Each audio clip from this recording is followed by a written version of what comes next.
Hi everyone, this is Art Cafe, episode 112 with your host, Maciej Kuchara. For this episode, I invited my friend Eytan Zana for his third appearance on the podcast. Eytan is a concept artist working at Naughty Dog in Santa Monica, and our conversation pretty much left no stones unturned. We spoke about pretty much everything from working from home, Area 51, adventures, and many more things. I hope you'll enjoy this episode as much as I did. Let's go.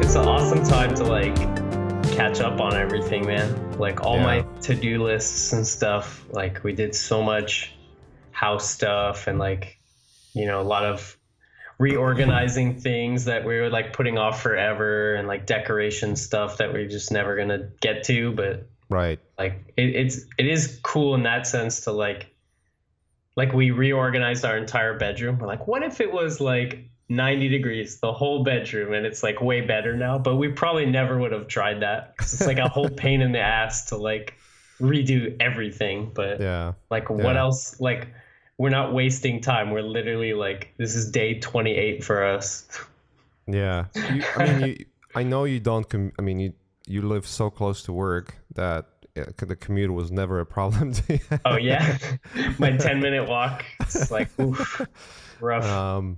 Yeah, I mean, prior to everything shutting down, I was still doing half a week commute for one of the shows that I'm working on. Yeah, it's like an exceptional thing. You know, I was like, I'm gonna do some of that work. I've been working in the studio for past 5-6 years, and so it's like a good change, you know. Yeah. But I was like, towards the end, I was like, I'm so tired because like one hour one way. It's just like, that's brutal, man. If you think about it, it's a whole week of just being in the car. Yeah, you add that up in a month. Yeah, it just adds up to like about 40 hours a month. That's just so crazy. But my question is, like, did it change your productivity like at all? Did you find yourself having more time? Like, how is that change working out for you? I guess for me, it's kind of been like ebbs and flows. So I had a couple weeks where like after we came back, we were just so stressed and like anxious because we didn't have all the information. We were like flying back when people were already quarantining. So we were like, guys, can someone buy us food? Like, I don't know if, like, I really didn't know if we were running out of food or not. I was like, can someone like go give me a bag of groceries and like leave it on my door? Cause I don't know if we can get stuff. So that first like, what was that? Sorry. No, cause you went to, IMAG and all that collapsed in the meantime. Yeah. So we were in Paris, like trying to leave the country as all the like lockdowns were happening. We didn't exactly have all the information, but we were panic buying flights and we were seeing them disappear on the website. Like we're seeing the cheap ones disappear as we're like opening a new tab to like try and book a flight. And then that's not good. It was like we got out on Friday, and I think all the increased airport measures started Saturday. So we were like one of the last flights to get in from Paris. So that was really scary, and we needed time to just like, holy shit, like the world is so different right now. So I don't think I did anything but like lay in bed and play video games and stuff. But did you get your toilet paper rolls, dude? Stack up on that toilet paper. I got a bidet, man. I'm living in the year 3000. Welcome to the club, man. Tushy, bro. Tushy, bro. But I think after that kind of week and a half of like panic, we sort of got into a groove of doing stuff, and I did find like I'm really loving it because the day can just start when I feel like it, but I'm still like doing art every day, which is fun, and I'm lucky to have a job where I can work remotely still. So that's really cool. And you know, a lot of our industry is online stuff anyway, like tutorials and classes and stuff like that. So I'm like very thankful to be in this industry right now, where it really was like maybe 3 hours of setup, and then I was able to do everything remotely. So that's pretty cool. Yeah, all you need is a webcam, or you don't even need a webcam actually. You just need a microphone. Yeah, I haven't been using the webcam until now. Yeah. Just for you, man. Yeah, just for me. Yeah, I mean the setup is not difficult. It's actually pretty easy. I mean everyone seems to be using Zoom right now. And you know, there are other options like Skype and Discord, and there's a bunch of options. I mean, go to meetings, you know, all of those work. And even like I think Facebook has video I bet. chat as well. Yeah, it's cool too because there's many options. I feel like I've been checking in with people like way more. Like I'm actually using social media for what it's supposed to be, and like actually just communicating with people, not just like posting a picture of my dinner. Right. So it might be a new normal, right? Maybe. Like I feel like it's a really like positive aspect of it, where I'm doing like a family Facebook call, like one push of a button and everyone can like jump on. It's like really awesome. And I've been doing stuff where we're like cooking dinner and then we all like get on at the same time, so we're like eating dinner together still, you know, just with the iPhone, with the FaceTime. I got a little stand for the iPad, and then just sit at the table and I'm like, oh hi, what's up, what do you got there? That's so weird. I know. Like, what else are you gonna do? I know I mean, it's gonna change eventually, you know. I mean, sooner or later we're gonna have a vaccine for this crap, so that's gonna bring everything back, sort of, you know. I really until then hope so, it's gonna be like a bumpy road, but you know, I think it looks like we're almost at the hump or over the hump very soon. I think this week was projected to be the worst week, at least in California. So that might be good. I mean, what day is today? It's like April, the first week of April. There's no days anymore. April 10th. Dude, it's very difficult to pay attention to what day it is. I don't remember what day it is. I just know it's day 28 of isolation. I mean, okay, I'll be honest. For me, there's almost literally no change apart from having a toddler 24/7. Right. Now you can't leave. It's like I don't leave anyways. I'm rarely out. And now it kind of, you know, it's like, it's kind of weird that I'm not changing anything, but knowing that I shouldn't leave. Right. It's kind of weirding me out a little bit. Yeah. Just the fact that you can't anymore. You're like, I wasn't gonna leave, but now that I know I can't, I really want to leave. Yeah. Routine wise, it didn't change anything. I mean, as I said, like I used to commute. It was just a short term. It was about to end anyways. It was like I think it was end of February when it was supposed to be done. So like literally nothing changed for me apart from just like, you know, watching the world going crazy around you, you know. The toilet paper stuff was just like, what the hell? I mean, what's going on? What's the point? I'm still confused by that. I'm so confused. You really need to wipe your ass that bad? Like 2,000 shits? 2,000 times? Is that what happens when you get quarantined? You shit more? Yeah, I really don't know.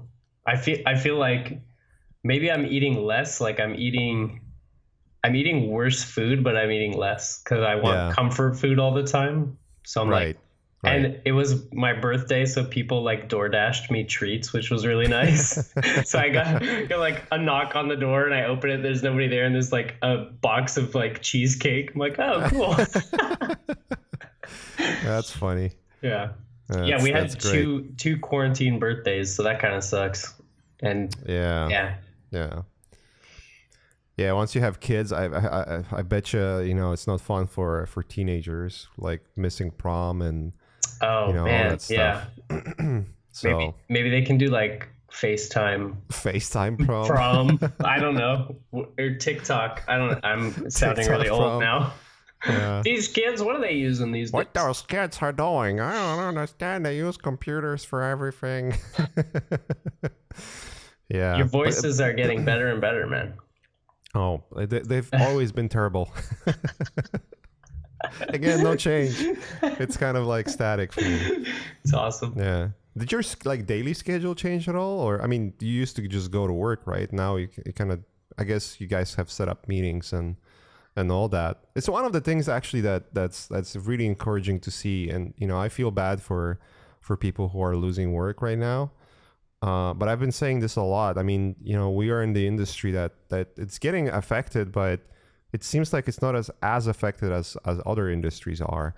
And it's something that you can learn. Like you can definitely learn the craft to work in this industry. You know? Yeah, I was wondering, like, what are the new jobs that people are gonna get because you can only do stuff online, or like delivery stuff. Right. Is it, like, what's the next wave of like jobs gonna be? I'm so curious. Yeah, I don't know. I mean, it seems like video games and animation is probably the least affected of it all. Yeah, because it's all on. It all can be done online anyways, and I guess, you know, it depends on the company. It seems like you guys transitioned pretty well, from what I hear, and there are companies that are not doing well with transition. Mm-hmm. But it comes down to management too. You know, it's just like how people approach new technologies, because, you know, sometimes the new technologies are like a really good solution, but people are very skeptical about it and want to like, oh, the old way is the right way, and they don't change anything about it, you know. So that's when the struggle comes in. I think the film industry is the one that's getting hit the most in all of the industries. They have to stop everything. Yeah, pretty much all the shows that were supposed to go and do shooting, like principal photography, they are done for now. Yeah, I'm sure. There's a lot of shows that were on prep that, you know, eventually once, because the way it works, like you're gonna have your art department, and you know, you work preparing for principal photography. Basically, that's the whole point. As the script develops, and sometimes the script is ready, sometimes it's just developing at the same time. But you do the concept, and you know, craft the sets and do the scouting, all that stuff, and eventually goes on the location. And usually it means that you know, the studio will take the set designers mostly, and like maybe an illustrator or two, and start building stuff. Yeah. And you know, kind of adjust as the things are getting built, and then goes to principal photography. But you cannot go on set and start building stuff with this, you know, so it's all on hold. Or postponed. Maybe they'll just like pre-production a few projects at once now or something, because they can't film anything. Yeah. Like maybe they'll just keep going down the line and start a bunch of movies at once. I don't know. Yeah, I know this technology with the Unreal Engine is probably gonna be something that people are gonna look into more. Dude, that is fucking insane. It's one of the coolest fantastic technology leaps I've seen. Like no more green screen, like shitty cutout thing. Like everyone gets natural lighting. Cutout. I mean, you know, you could tell, like, especially in the early days of green screen, like especially with hair and stuff, it was like really bad. But now it's like everything is gonna look like kind of how they did it in Interstellar, where they built like the huge projector outside the ship so that they could like have the light on their faces. But now anyone can do that in like the size of a small room. That's so cool. Yeah. They used to do sort of like a proximity of it, you know. They would build, you know, like even with I think it was Oblivion, that they did not a dome, but like a cylinder. Yeah, the sunsets. That had like back projected lights, I think it was. Just to give like this illumination. They still use, you know, matte paintings for backgrounds, but just to get like the right illumination. With this is just like literally everything, the background and the light illumination. It's like, okay, move that rock. Like I'll just move it in Unreal real time. Like it's out of the shot now. It's so crazy. Exactly. Yeah, it's pretty crazy. I mean, the only limitation is the Unreal Engine, you know, how far you can go, but then that's going to push that technology again. So I'm sure, and I'm sure once people catch on, like a new system will come out using the same yeah, technology. Like it's yeah. just gonna get better and better, man. And I think it's interesting too, like looking at where games is going to. Have you seen that stuff from Dreams? No. That game is basically like a game engine inside of a game. So you do it all with a Oh, controller, interesting. but people are making really, really detailed, like incredible looking stuff in there, and they're It's called importing. Dreams. Yeah, The game. Dreams. Okay. And some people are I'll check it importing out. like Megascans assets into it somehow. I'm not sure how it works, but Right. so people are basically able to make a game from their living room now, like all on their own. And I just think it's like the same thing that happened with YouTube, like where how it was so hard to make a short film before, and now anyone can just make something on their phone. I think it's gonna trickle down to games now, and I think games are going to be a lot easier to make. You're talking about Unreal and Unity and stuff like that. There's just going to be more and more like user friendly like 3D programs. Like it's Right. just a revolution now, I think, to make it as accessible as possible. And people are going to really be able to make like a small team, make a game like really quickly. I think it won't take a huge kind of production anymore.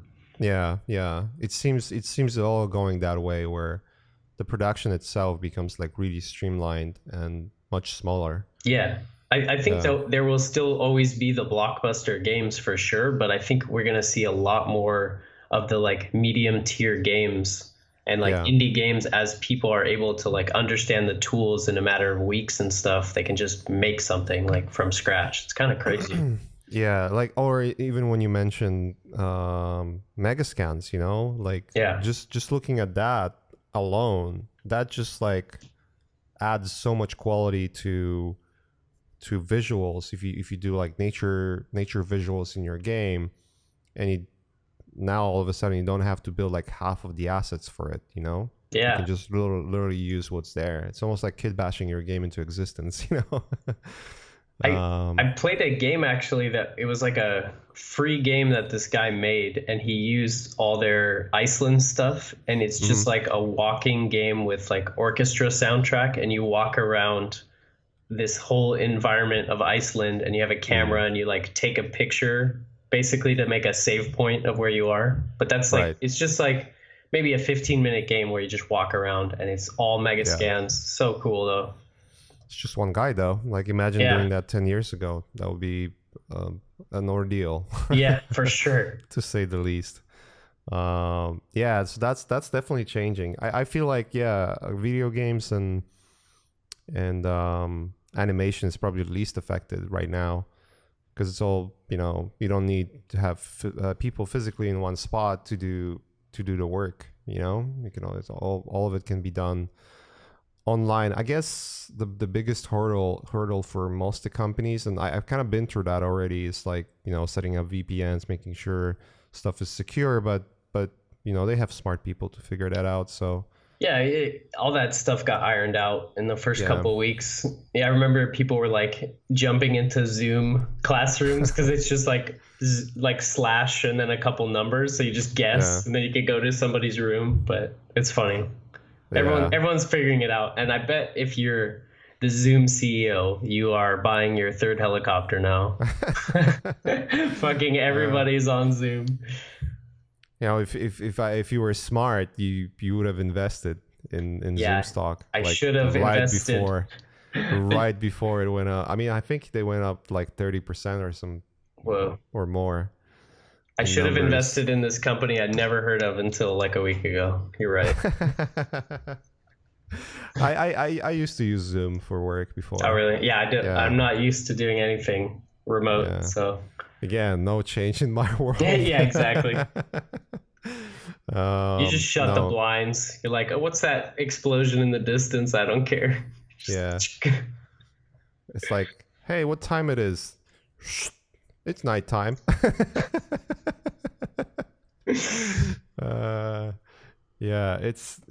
It's weird though. It's very weird, to say the least. It's a weird time, but Yeah. I think like at least all the people I've been talking to, everyone's kind of figuring out like a rhythm and like a way to cope with it. Yeah. You know, it's just like some people are just gonna have to sit on the couch and play Animal Crossing. I get that. No. It's a bummer. What about everyone's playing Animal Crossing? I need to try it. Is it good? I don't have a Switch, so I'm just all my friends are playing Animal Crossing. So I'm like, okay, I guess that's what they're doing to survive. Right. I guess you want to you get transported to like the complete opposite of what's going on now. You're like, oh, I see. Foraging and like hunting little bugs on an island, like the most pleasant thing ever, you know.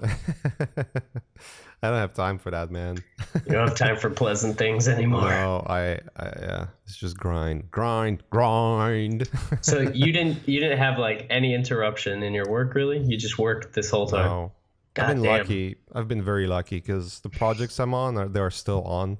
I mean, that could be the only interruption, I guess, just like when the project's shut down, you know. But I'm pretty lucky. You know, I have friends that are in the industry, and you know, they've been going on for a while, and now they're, you know, they have to stop. So yeah, I think the change is there. It's just a matter of like, what are you working on, and yeah, whether you're lucky if your project is still going or not, you know. Mm-hmm. And I guess it's just about a scope and where the project is at the moment and which industry you're in. Like all of those things kind of combine together into, you know, whether you're going to be working or not. But, you know, I was talking with Emmanuel Shu last week. I'm going to be releasing that soon. You know, we did a podcast and his stuff was funny because he literally planned like a long hiatus that just overlapped with with this, you know. So it's like, oh, I'm gonna finish work and like take 3-6 months off, you know. Yeah. I was like, oh, and actually, you know what? Nice. I guess it's not affecting me. Yeah, you know? If he was planning to just chill at home, this is what he asked for. Just getting a new stuff, learning new stuff, you know. That's I think that's the biggest point of it, you know. It's like you kind of have no choice. You have to stay. So why not using that time to learn? You know, like get new skills. Yeah. Or at least like scheduling a couple hours a day to do it. Yeah. It's like, yeah. I mean, I'm still gonna like watch a lot of TV and play video games right now because I want to like take my mind off things. But yeah, like. I definitely am learning a lot more, and I'm like, you know, doing this online class and stuff. So yeah. Hopefully it's gonna like kick me into high gear, and like I'll be forced to make a lot of art and demos and stuff like that. So that's kind of nice to have something to push you, you know. I cannot see you in the high gear. You've always been mellow. It's just not gonna happen. I don't think it's in my DNA to get like. No. Mad or stressed about things. I just can't. I don't have emotions like that. It's like, oh, this extra work. Who cares? Yeah, pretty much. Do I have to do it? No. Nah. Yeah. Do you have like a routine in your day at all, or are you just like, I'm just gonna wake up when I want to wake up? And no, I've been trying to. I guess the last couple of nights I haven't had a routine because I had like terrible sleep, but usually I'm like waking up and cooking breakfast and like making coffee and stuff. And then my girlfriend and I will chat in the living room, and we're working on like FaceTime too. Yeah, we FaceTime through social distancing at home. through a plastic screen. But yeah, we're like kind of brainstorming a podcast that we want to make. And so she's kind of getting that started, and yeah, usually it's kind of just it's like a free flowing thing, but I'm just trying to make sure that I do like a few hours of my own stuff, and then I do the stuff I need to do for work, and you know, check in. But usually at like 8 o'clock, I just stop working and that's like I just have fun for the rest of the night. But it's cool. Kind of like on and off, really. It's like I'm work, and then I'll take a hour break and then work some more. So I've just just trying to like, as long as I get it done, no one's tracking my hours, so I don't really care. Yeah, it's true. Do you feel like more productive because of it? Like, because this is one of my pet peeve always been when I'm working in the studio. I mean, now it's kind of challenging working from home, especially with no school. Can be challenging, but Yeah, what I'm aiming at is interruptions. right. You know, the last thing you want to have is like you're sitting and like getting into that zone of being focused and like, hell yeah, it's going well, and someone taps you at the shoulder and like, hey man, what you doing? Is that what it was like working with me? Is that what you were doing? No, I'm not talking about specifically you, but you know, like, you know, What's it's always that? like some How'd you make that grass? this looks, or the better one. Oh, it looks so cool, man. Dude, how dare people compliment you? Yeah, but I mean, Mm-mm-mm-mm. yeah, it might be something wrong with my head. All these people telling me I'm All doing these a good people. job. Fucking assholes. Right. Yes. All those fucking people telling me that they like what I do. God damn it. You have a strange relationship with kindness. Nah, I appreciate people. It's I know. just the interruptions. Sometimes interruptions just drive No, me up the wall. I totally get that because it takes me if I'm in the zone and like something happens or I need to talk to somebody, it will take me like half an hour or more to Yeah. like get back to where I was. So it can be like a huge time waste actually to get interrupted. Yeah. But yeah, I mean, I'm lucky that, you know, my girlfriend has stuff to do and we're like, we meet together for like meals and we'll like chit chat and watch a movie. And then we like kind of break apart and then she's working on the podcast and then I'll work on work stuff. So it's really Right. cool to kind of have like every day is like a work fest, like constantly, or we're doing like house projects and stuff. So Hmm. I feel like really like productive. I think the last few days I've been like the most productive I've ever been. So that's pretty cool. That's cool. That's Yeah, cool. Yeah, making like a lot of work. I've noticed that if you don't have to go on meetings all the time and you can actually carve out specifically the time of day where you feel like you're going to be productive, you know? Yeah. Because like everyone's so different. Like sometimes people wake up early, others like to sleep, sleep over and get like extra sleep. And the day is so uneven. Like your energy levels could be different, and you know you just generally being in a different mood all the time. Yeah.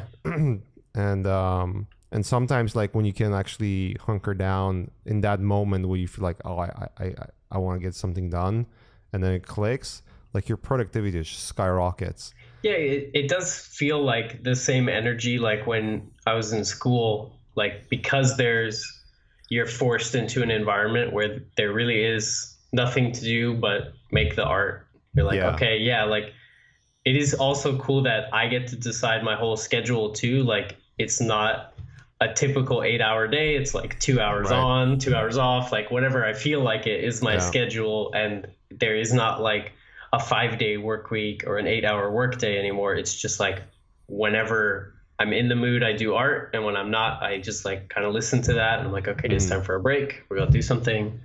And plus cooking 3 times a day takes fucking forever, man. I'm like, I'm living in between the times between the meals. Like You're it's becoming kind a of housewife.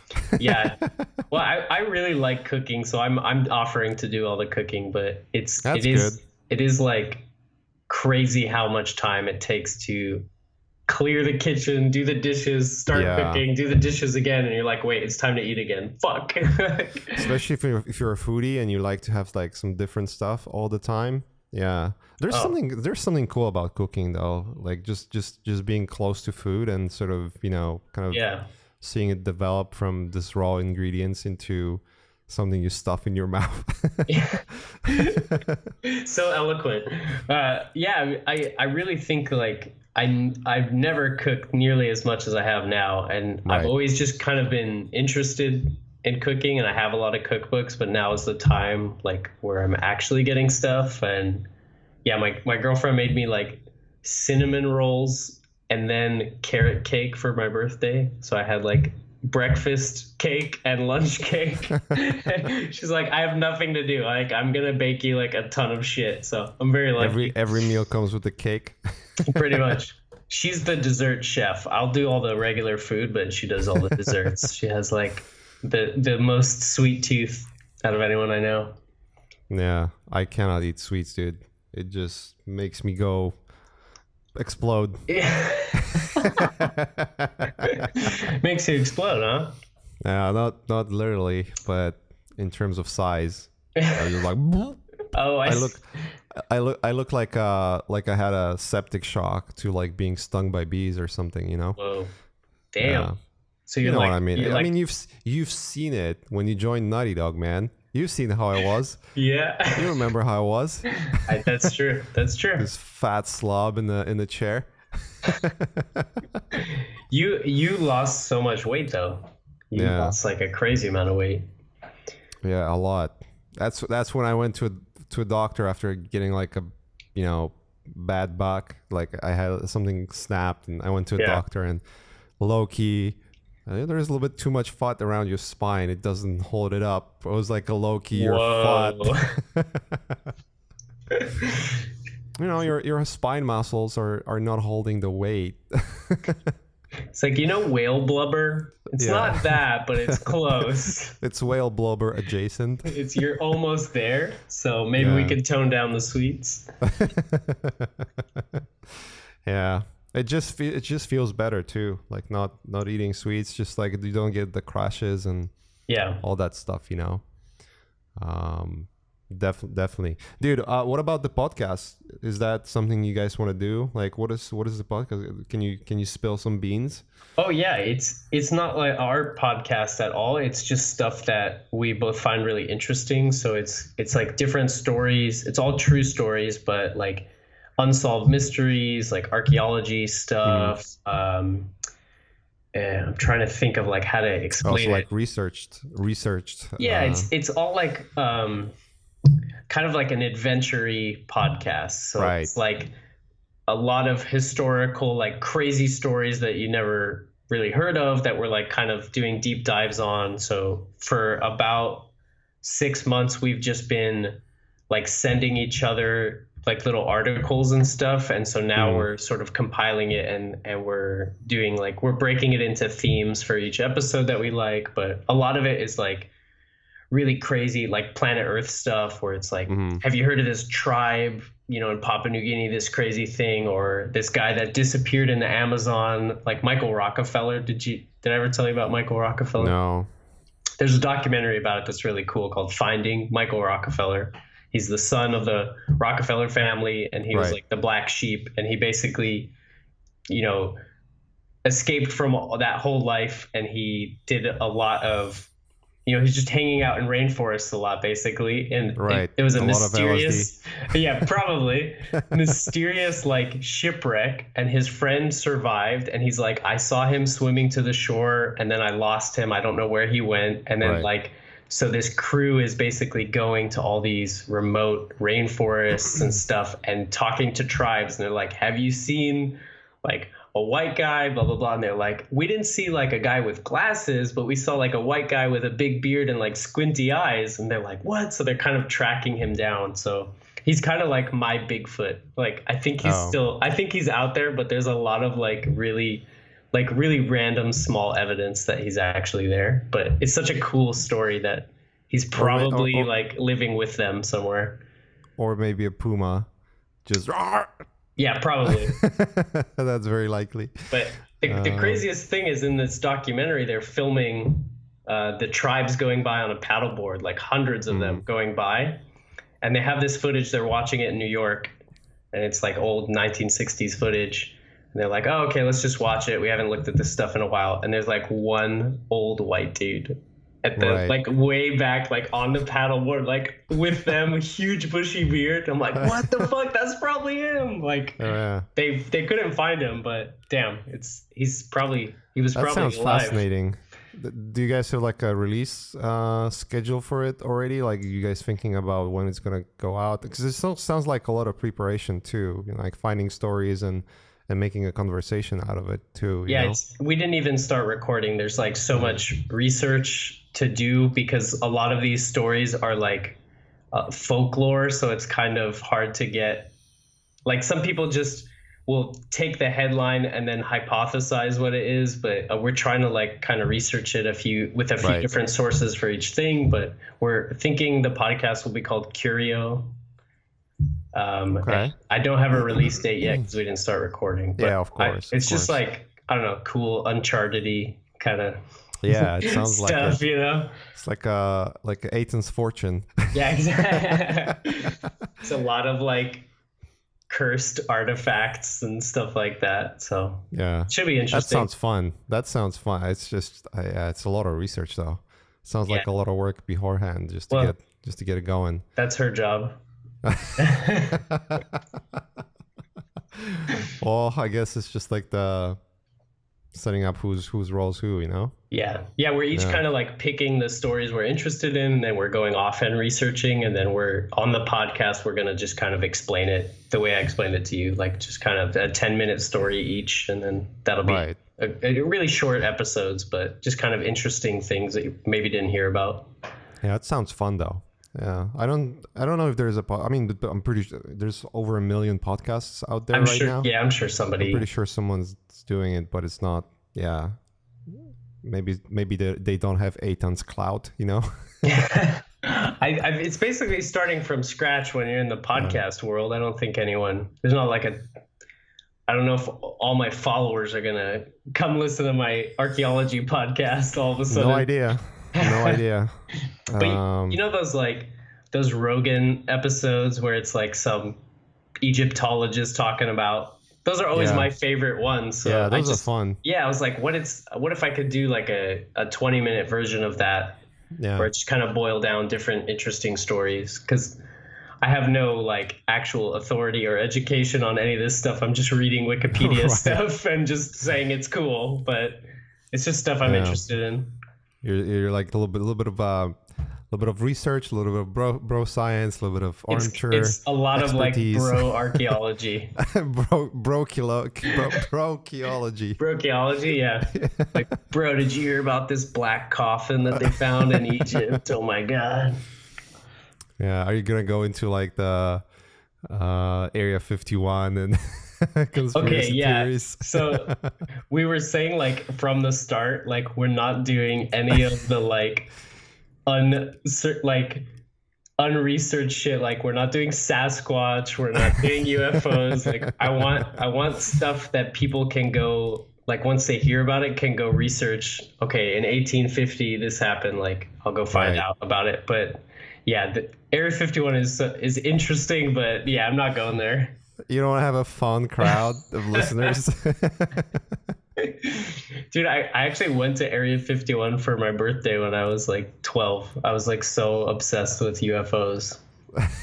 But we drove. What did you see? Fucking nothing. You can't. It's a desert. There's a desert town with a fence. There's a town nearby that sells a bunch of knickknacks, and then you can drive up to a fence that says, "If you go further, we're gonna kill you." Yeah, it's basically a fence in the military base, like regular ass military base. I'm pretty sure they do like new weapons research there or something that is like really, high security. Right. But it's area. I don't know. There's 50 more areas or something. Are there? I don't even know how it works. Why it's called 51. I mean, you know what I mean? There's like so many military bases. The stealth helicopter came from there, right? So that's basically like whatever is 10, 15 years ahead of what we think is over there, probably. Yeah, that's probably what it is. Like better engines, whatever. But I don't think there's a flying saucer there. I think it's like where they build airplanes that are top secret. Right. Did you see that episode Rogan did with Bob Lazar? Oh, of course. Yeah. I was like, all right, dude. It's an amazing story, though. Like, if any listeners haven't heard it, it's like such an interesting thing. Like, whether or not it's true, I don't even care. It's just such an entertaining idea that, like, all the things he's saying, all the stories, and like the, when he talks about that like handprint scanner, he has this like You remember that? They have this handprint thing, and it's like detecting your bones or something like that. But it was a real thing. They found out like that was it's a real thing. Yeah, it's kind of interesting. That was in Close Encounters also. Yeah, one thing that he said on the podcast that was like, okay, dude, like I see where you're getting your inspiration. It's not like, I think it came out shortly after Chernobyl. Yeah. And I remember watching the show and then, going on like YouTube binge of like some like extra information. I kind of lived through Chernobyl. Like I was born 150 miles away, I think, or maybe right. something around that from the city. Because like the city is pretty close to, it's not far from Polish border. And I was born on the eastern part of Poland. So it wasn't really far. And it happened like, I think it was 85, right? That's when it happened, or 86. As far as I remember. Yeah, it was something around, I was young, basically, So I remember, I don't remember specifically when it happened, but I remember my mom going crazy for like a couple of years because of it, Yeah. So it was like a hot topic for a long while. And so it's like, I went on YouTube just to do like, oh, let's see if I can find something interesting. And usually what happens is like you watch something and you watch a clip and then you get like a wall of suggestions. Oh, right. It's like, did I actually see Sasquatch? And there was this episode where someone did like a research about like an experiment site where they were experimenting with this device, which is basically like it was something about the nuclear fusion. Well, not fusion itself, but like there's basically, it's a real thing. I would have to look it up. It's so much bro science here coming out of it now. But there's a thing. But it's a real thing. It's basically, it's like a sphere, and then you have two capsules. I was an episode about like the worst accidents, not nuclear, but like radioactive accidents that people had. So there were the scientists, and the premise is like you have the two enclosures, and as they enclose on the sphere, that is like, I think it was like a radium or uranium sphere or something like that, the reaction starts to happen. It's a runaway effect. Okay. Meaning like it just, once it starts reacting, it just goes up and up and up and never stops. So they built a device that kind of blocks it from completely closing. But this guy who was doing experiments and showing it to other researchers, he was lazy and he didn't want to use the device because it was taking too much time. So he used like a pen to lift it up. And I think he tripped over or something like that and it closed. So he had to grab it. He grabbed it and, and throw it away. Obviously, he died like shortly after because of it, because of all the radiation and stuff. Fuck. What is this called? What is I can't this remember. thing called? But when I was listening to JRE with Bob Lazar, he was talking about some weird alien device that sounded exactly like this. It's like, like you can clearly, I mean, I'm not saying whether it's true or not, but that sounds like weirdly close to a real thing that happened in the 50s in actual military base. Yeah, that's kind of what I think. Like, I think with Bob Lazar, they probably were giving him misinformation. Yeah. To make sure that if it leaked, they knew who it was, because he was only working in a team of 2, he said. So he was given very specific words. And so I bet they're like, if it gets out, we'll know it's these 2 because they said this and this and this. But I'm pretty sure they were just asked to examine a crazy advanced like Soviet machine or something, right? Like, yeah. I just have a hard time believing in I just don't believe in the fact that you have a person that quote unquote is spilling national security information and not getting arrested for it. That's just, they're trying to shut me down. It's like, really? If they wanted to, you would be in jail. Yeah, you would have a court case. Yeah, it is interesting, like how it's all unfolding, because I feel like it would be a Snowden thing where they're like, Yeah, we're gonna get you wherever you are if exactly. you National security, weaponry, stuff like that, dude. Come yeah, on. Yeah, it's interesting. Yeah, they wouldn't. Yeah, but you don't pay taxes, you go to jail, and you spilling national security stuff, and they just oh, you better stop. no, that crazy Bob Lazar. But yeah, it's like I was saying before. It's just whether or not it's true. It doesn't matter to me. It's just like so fascinating to hear what he's saying. Like just imagining that.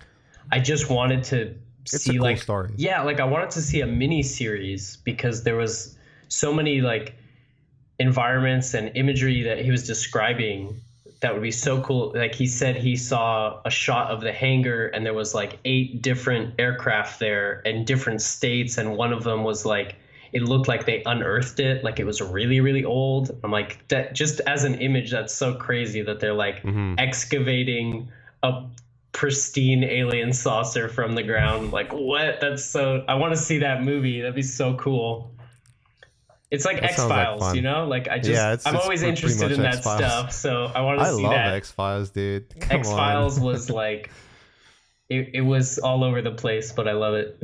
Yeah, it was all over the place indeed. It was just like weird creature episodes and flying saucers. Anytime there's like a computer virus or hacker episode, it's like immediate skip. Like I can't the VR episodes, but a lot of the monsters still scare me. Like because I'm remembering being like 12 and watching that. Right. Getting like the guy with the yellow eyes. the yellow, yeah, the stretchy guy, Yeah, the or the stretchy like guy.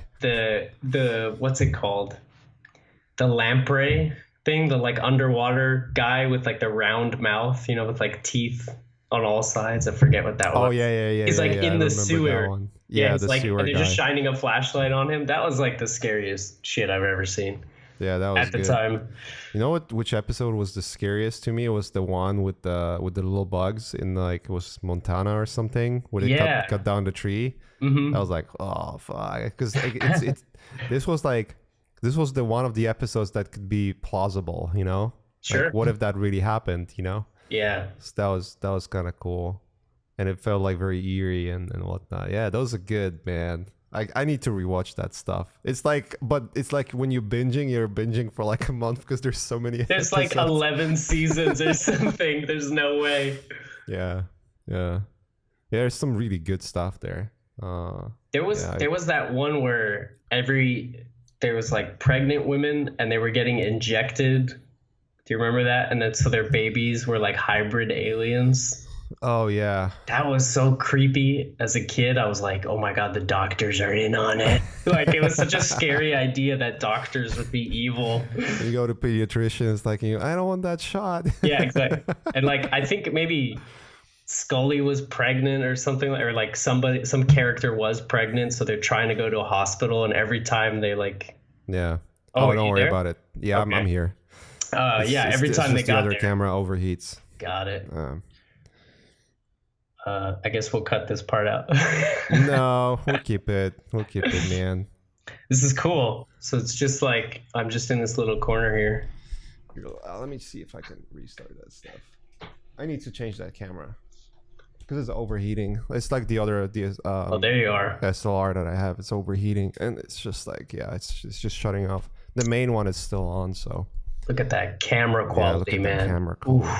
But yeah, X-Files, man, it's good. So what you're saying basically is, I don't want conspiracy theory people listening to finding my stuff.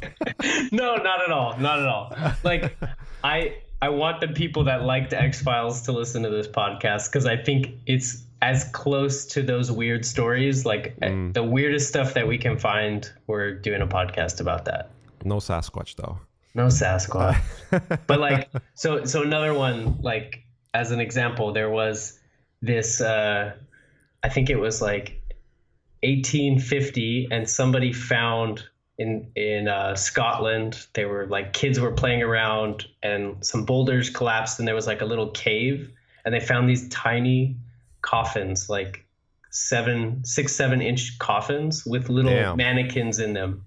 and nobody knows like what they are. And there's all these different theories of where they came from and like why they would be buried in a little like rock hollow somewhere. So some psycho.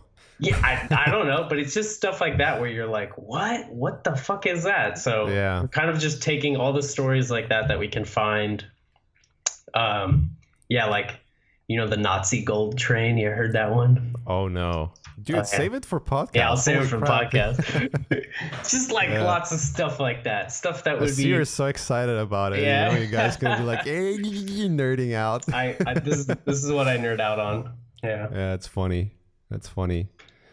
Yeah, I'm happy you want to do this. I mean, yeah, I remember you were talking about that you guys are planning for it. So, and podcast is fun. Like, and I know you guys are going to be doing it together for now. I don't know if you're planning any guests, but I can tell you that, you know, when I started art, I mean, I haven't taken this podcast seriously for like the longest time.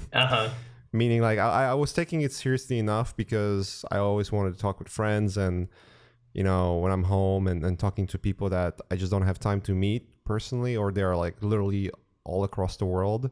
Yeah. And also just you know, hanging out with people and just learning from them, something I never had when I was growing up, you know, and trying to be an artist. But now I'm kind of taking it a little more seriously. In terms of like how it's developing and whatnot, and it's like I feel like a white belt. You know, I'm sure I'm going to be bugging you with a million podcast questions, but anytime, man. Yeah, it's like there. If this isn't a sign, I don't know what is. Like, this is the time for you to make podcasts and for you to do like online classes. This is it, you know. Like when all this happened, I like immediately. There's like, I made all my tutorials 50% off. So that's still going now. It's WorkFest 2020 is the code on Gumroad for anyone. WorkFest 2020. Yeah. So they're all 50% off. I'm just going to leave it until all this is over. Like, I just want everyone to feel like they can do something right now, use their time. But it's kind of inspiring to see like a lot of people doing that, honestly, like that. As a community, the artists are all kind of like coming together, like, oh, like here's this class now, and here's this and that. Like all the resources are more available. Like I'm seeing like the Andrew Price, who does the Blender tutorials, was showing his like views for the intro class, and it's like 60% like higher than ever before. It's like insane. Everyone's learning right now, so it's kind of cool that we're all doing this like at home work fest thing.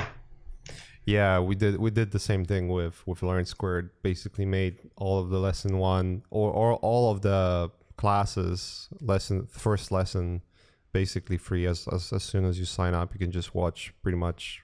That's great, man. Lesson one of all the classes. That's like over 50 hours of content. That's insane. I just realized, that's a really nice thing to do, man. That's awesome. Yeah, and we're doing a sale as well. I think by the time it comes out, it's still going to be rolling. So we're we cut the prices 40% off. There's many reasons to do that. Just make it easier for the times we're in, because like I'm pretty sure a lot of people struggle thinking about what's the next paycheck's going to be like. Sure.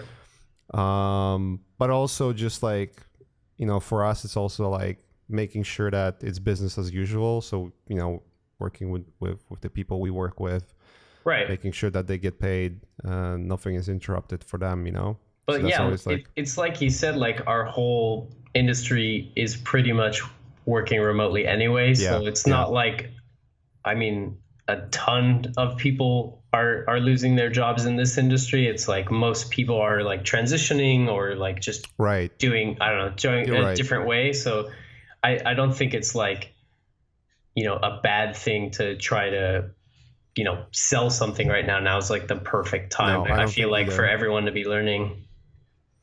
I mean, you have to think about it both ways. You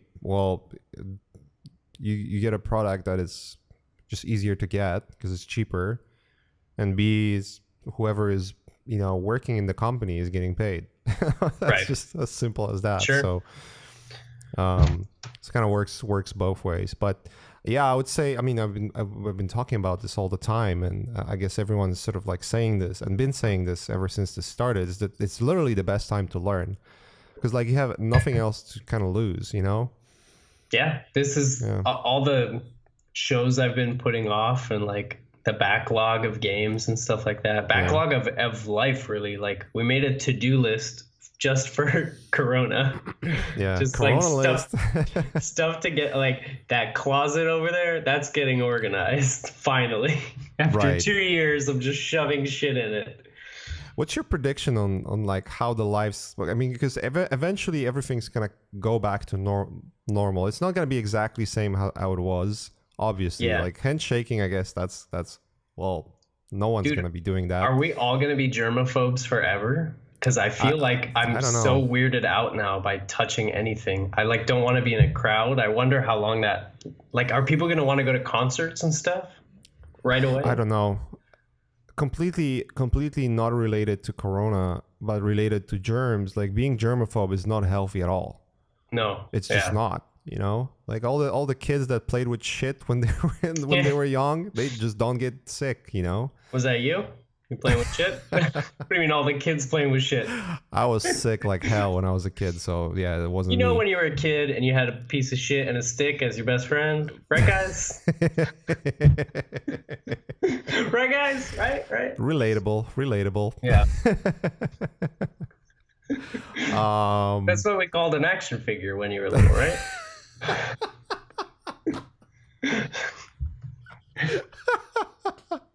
A shit action figure. We got you a new toy for your birthday. Dude, I couldn't afford G.I. Joe. Give me a break. We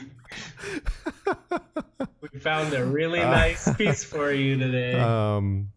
No, but like washing hands. Like when you're a kid, most kids don't wash hands. You know, kids are filthy, man. Filthy. Yeah. And there's something about that just builds. I mean, imagine if you were born and you would put in like a complete isolation for 10 years. If you would go out, you would die. Yeah. I mean, that's basically what happened when the Europeans came over to America. Yeah. Like it wasn't just like they killed natives, they made them sick and they just died in droves. It's happening in South America with the indigenous tribes, like the uncontacted tribes. Are occasionally will kind of steal from someone's farm or something like that, and they don't even speak the same language, so they're like, don't, like, you're gonna get sick. Like, it's so crazy. The situation we're in, we're like, they don't know about it. Yeah, because like when you grow up, you basically, the way your immune system works, you get infected by shit, and then you get in contact with germs and bacteria, and your immune system builds up immunity by fighting it. If you don't do that, like you don't have immunity if you don't do that. That's why the coronavirus is so bad, because we don't have any immunity to it. It's not like a regular flu that has some properties of it that you're kind of like half immune to, and so it doesn't hit you so hard. That's why the influenza was so bad, or like when the brand new strand of influenza shows up, it kills a lot of people too, and people get violently sick because of it. And that's why this is so bad, because it just spreads so fast and no one has immunity to it whatsoever. It's really scary. At least based on what we know, you know, because like maybe 3 months from now, it's like, oh, we had coronavirus ever since we were born, you know, like. And it's just, and maybe just, you know, went and changed over time, but who knows? Yeah, we don't know. We were just. Yeah, I wonder if we're going to be able to get I'm not a test. PhD doctor, for fuck's sake. I mean, this is the most bro science episode so far. But I do wonder if we're going to be able to get a test that said whether you had it or not, like after the fact. I think they are working on it. Okay, because I'm so curious, because a lot of the stuff I've been reading says you could have it and have really, really mild symptoms. And when we got back from Paris, when we were quarantining, we both were like a tiny bit under the weather. I was like, was that it? Did we just get like the least amount of symptoms? I don't know. Or was I just had a runny nose? I don't know. So weird. Yeah, no one knows. Like everyone's kind of learning daily. On what's going on. Like whatever we say now, tomorrow might be completely like, what the hell are you talking about? You know, that's true. Hindsight 2020 though, like, you know, over time you learn, and then and then you just don't know. Like everything we say now could be complete bullshit. I know that they are working on the tests. It's called antibody tests. Yeah. And they're gonna roll them out. And I think that's one of the things that's gonna happen pretty soon, where everyone is gonna start getting tested for it. Yes. I just read that they're rolling it out in California. There was like a website you could sign up for already. Yeah, I'll definitely sign up and check myself, because I feel like I had it. I really do. In January, that was the most violent flu I ever had. I've never had a flu like that, or influenza or whatever that was. It could easily been that, and everyone in my household was sick too. Man. But back then, no one knew. Like no one knew what's going on. And no one was even talking about coronavirus. It was just like rumors from China, Yeah. And the last thing I've heard, it really it went from being a thing this far off, like, oh, that sucks. It's just like bad news. You're like, oh, that sucks. It's so far away, but that's terrible. Yeah. And then it's like trickling in. And then really over the course of 2 weeks, I feel like it went from in the background to like, holy shit, okay, buy 2 weeks of groceries and stay inside. I mean, I've noticed that it went up in terms of like alertness the moment they started testing more people and realizing, oh, holy crap, like so many people get infected or test positive, Yeah. Yeah. So who knows? I mean, I think the first time we've heard about it was November. And if it's really spreading as fast as it's spreading now, I mean, you could think like it could have. I mean, there is like 40,000 flights a month from China to US alone. So who knows? Yeah, I don't know. It's all bro science. We're just like armchair experts right now. I have nothing to contribute. I don't know anything, man. Yeah. But then like whoever comes in and listens to a podcast and thinks that that's going to be a sound medical advice. This is an art podcast. So from Sasquatch to coronavirus. If you're coming to this art podcast for medical advice, re-examine your choices right now. Yeah, but I wonder what it's going to be like after it's all sort of like back to normal, quote unquote, what's going to happen. I think people are going to be afraid for a while. I think it's just human behavior where like we're all sort of kind of grieving and feeling anxious and trying to survive all at the same time. And it's going to like kind of leave a mark on us. And I think it might take 6 months to a year before everyone feels like comfortable doing exactly the same stuff. Like I know stuff will get back to normal, but for sure, like I just don't want to be in a crowded place for a long time just because of the association. So it's going to take a while for that to go away. Yeah. I don't think theaters and concerts or any of that stuff is going to be. But who knows? I don't know. Like, or maybe it'll be the opposite. Yeah, maybe people will be like, finally, I can go out. Yeah. But we're introverts, so maybe. For us, maybe we're the worst people to like give advice on this again. Yeah. I wonder like how the workforce is gonna change though too. Thinking about things like, what kind of projects going to be available for people. How it's going to change technology, and how many people are actually like. My biggest question is how many studios now realize like, why am I paying for this giant studio space in the city and paying hundreds of thousands of dollars a month? Yeah. When half of my team or more are way more productive working from home, and work's getting done. Yeah, it's just. They're really so far like no hiccups. It seems like for a lot of industries, it's just okay. We did like a couple days of setup, and then maybe you buy a few more pieces of equipment. Like our work gave us like a stipend to buy a home office equipment so that we could like participate. So they're like, oh, if you need a mic or headphones or chairs or something, like it's on us basically. Cool. So that's really cool, and I'm sure many other companies are doing that. So. It seems like after a couple days of adjustment, everything's back to normal, and like, okay, we're just working the same as always. It's kind of nuts. Yeah. It's pretty easy. It seems like for companies that could do that, the transition was pretty quick. I mean, there are industries that just cannot do it, obviously, so it's a little different. But yeah, I'm excited is a wrong word in this time. No, but it is interesting to keep your eye on it and like see what happens. How many, like what you're saying, how many people are going to realize we don't need, for our studio of 20 people, like we can just use Zoom. Like we probably don't need a studio rental. And that's cool. I like being able to work remote. And that's like one of my dreams is to just be able to just travel all over and do the same amount of work. Yeah. So hopefully this is like something I could work out. Like, hey, I'm gonna be in Hawaii, but I'm gonna work on this game, man. A little time difference, but it's still going, you know. Yeah, don't worry about it.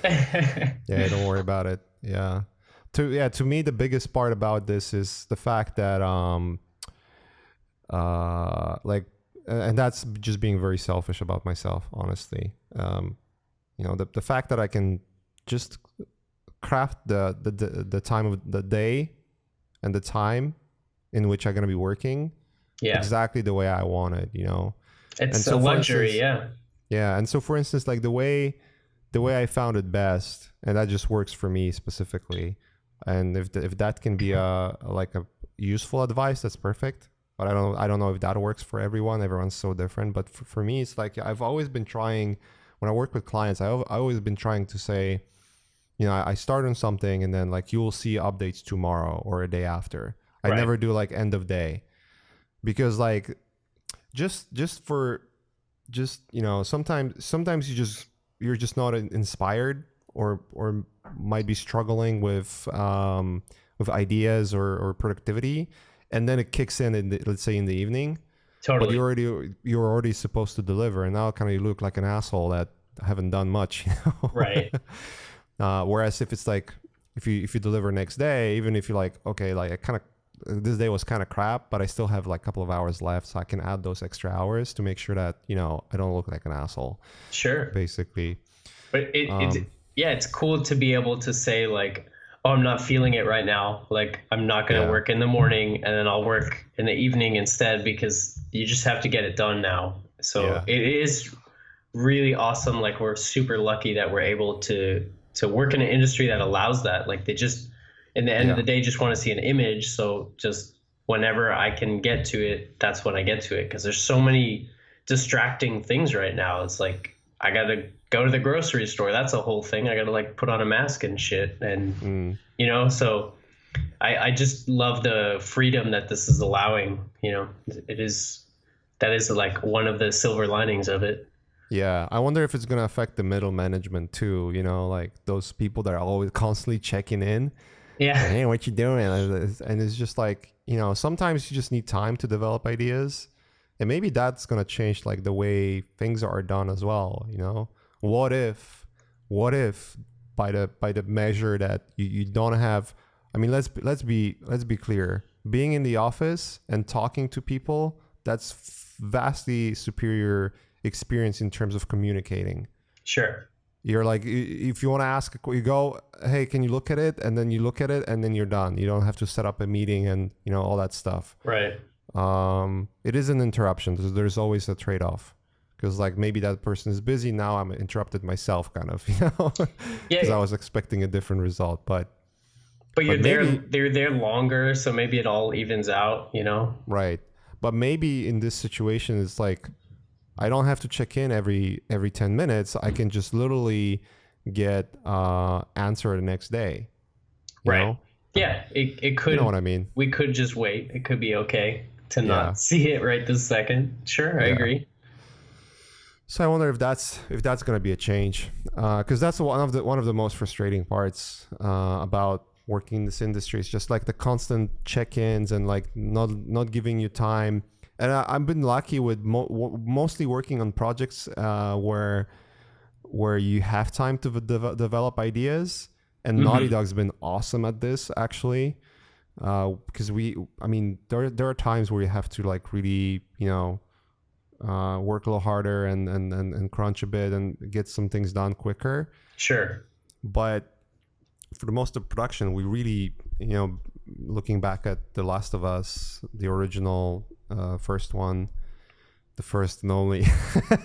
Joking. The first last. The first last was, we had a lot of time to develop ideas. Sure, and we're yeah. very, very careful about that too. That's why the game looked like it looked, because we had time to think about those little things, like, oh, where the crack is, cracking, maybe there's water coming out, all of those things, I remember, I mean, you guys were on that maybe 7 months longer than I was. Like, I was on Uncharted 3, but I remember you guys basically invented that style of like, it's apocalypse, but it's beautiful, and the way, the type of lighting you guys were doing, it was really cool to like see that come about, but you didn't get it right away. Like it actually really took time to find like what is Last of Us style compared to all the other apocalypse things that existed at the time, I remember when I joined, we were talking about this when on the Christmas episode actually with Shadi. Yeah. When, like I was sketching ideas, when I joined the company, and for like a first month, it was just like, it was cool, concepts were coming together. And then there was this this one concept that I did that really hit the mark for the first time. Yeah. Of like, oh, this is the direction we should be going. Like this beautiful world of, it's all overgrown and whatnot, but it's not like gloomy and doomy. It's just like, oh, it's actually very beautiful. Sure. And but it took a couple of tries to figure that out. And what frustrates me most is the projects where you don't get the luxury of doing that, because I think the project suffers because of it. Yeah, you never get a chance to like reach the potential or even see, what are the possible directions we could go, and like how could we use maybe different ideas from the different exploration. But when it's like 1 or 2 rounds and that's it, that's a bummer too. When you never finish work too. Yeah, it's like they just take it away. Yeah. Yeah. Man. Yeah. How much of personal work you've been doing, you're doing nowadays? I mean, I know you started your mentorships. Yeah. We talk about that. Yeah. So I didn't start teaching that yet, but I'm just preparing different stuff for class. But yeah, I've been doing like a lot more personal work. Like I was, I sent you recently a bunch of the stuff I've been doing. So I'm doing just like little experiments, trying, like you said, like it's a really good time to learn stuff. So just kind of learning, carving out a little thing of a program that I learned, not learning all of it, but I just learned one little aspect, and I try doing like a scene with that. And I've been sending you those. So from there, I might have 10 or 12 little experiments, and then I'll pick maybe like 2 that were the best, and the rest, like they were cool, but they're mostly just experiments, Right. But yeah, I just love like having the time and being able to experiment like that. It's such a cool, like, it's my favorite thing about what we do actually, is like figuring out, okay, there's all these programs, but how am I going to use it to do what I want to do? Like, I know it can do this and this and this and this, but how can I take this little aspect from this program with the lighting from this program? Like, how can I make my art even better that way? So I'm just like really letting myself fuck around in the program. I'm not posting it or anything like that. I'm just trying a bunch of different things and just messing around. That's the best way to learn a program, I think, too, is to just like make little projects for yourself and just try it. Just try what you just learned on a new thing. Yeah. Project-based learning is always the best. Totally. Because like how many times you're gonna try to do a trash can, modeling or rendering? Yeah. It's like, oh fuck, I don't want to do that. Don't learn Substance to texture a tennis ball. Like do do something with it. Like make a thing that you care about. Yeah. But yeah, so just it is always for me much more fun to do the exploration part than to do the really long, like super rendered finished images. I get bored like right away. But for me, it's just so fun and exciting to combine all these 2D and 3D and like simulation stuff, and like really nice physical rendering and stuff like that. Just see how can I make it all good and then paint on top and like just kind of make a new style out of it, out of the new technology. Right. It's kind of cool. But yeah, I'm gonna finally like learn Blender. It's been like it's been years of people telling me I'm an idiot for not learning it, so I'm gonna check it out. What else you've been using? We're kind of nerding out here on software. You've been using 3D Code most of the time, right? And what else did you use? 3D Code, Octane. I've been using Gaia a little bit, the terrain generator, Gaia, and Marvelous Designer. Been using that a lot, and Substance. Did you use like Max or Maya or no? I don't know. I don't know those ones, but yeah, I think Blender will kind of. I'll be able to do a lot of things in that program, but I know so much about Octane that I feel like I'm still going to want to use that for the rendering, but maybe the modeling and like assembly will all happen in Blender like much quicker now. So I'm excited to see where that takes me. Yeah, Blender is a good starter for sure. Like, well, not starter. It's a good one if you've never learned like traditional 3D like Modo or any of those. Blender is like a good point to start for sure. Sure, yeah. And yeah, I would agree. I'm just seeing like, Florent is posting like so much amazing shit from Blender and like all the 1Pixel brush guys who are they were working on Last of Us with us, but they all use Blender. They all on it. So that was like seeing so much like evidence of it. I was like, okay, fine. All right. I get it. Yeah. Because if it's just like one person, when it's just you and you're like, dude, you have to learn Fusion. I'm like, I'll wait. I'm going to wait. I'll wait.